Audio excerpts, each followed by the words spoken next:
editing your project, creating your project, I often recommend that you use Komodo Edit because it's a free editor and it's pretty straightforward and easy to use.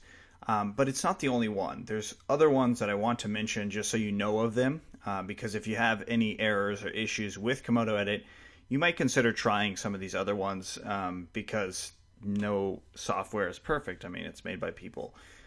So that being said, it is a very, very good free software. I mean, it's awesome. And if you could also consider upgrading to their IDE, which is just taking Komodo Edit and making it even better.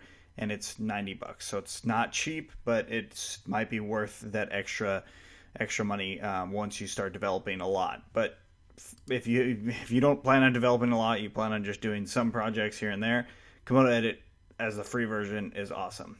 There are some other ones. I use Sublime Text a lot. This one also is $70. So it's Sublime Text 3 is the version that I use.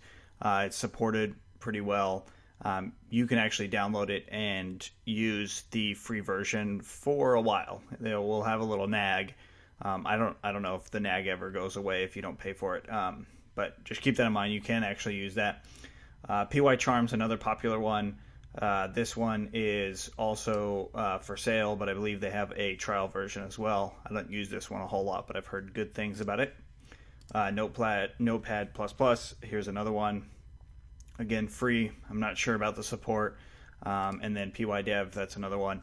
So these are different ones that you might consider. But again, using Komodo Edit for cutting for entrepreneur stuff is kind of the default thing that we do.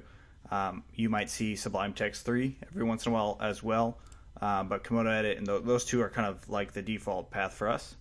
One other note is even Xcode, if you have a Mac, Xcode itself can edit Python files, so you might not even have to install anything other than Xcode, and then you would just set that as your default program for Python files, so you can just double click on any Python file and open up in Xcode. Of course, that is probably not recommended. Xcode is not really for Python, but you can use it for that.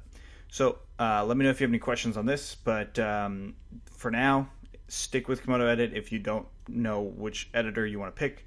Otherwise, you can kind of pick and choose your own, because the editor is just an editor. It's not the creator. You are the creator. You're going to be typing. It doesn't have anything really to do with the editor. Doesn't have anything really to do with your project. It just helps you make it better. It's kind of like saying, does Word have anything to do with writing a novel? Well, Microsoft Word is a great tool to get you to write that novel, but it's not really the content and the core of what's in there. It's just a tool to help you along the way. Every text editor, code editor is the same way. Okay, see you later.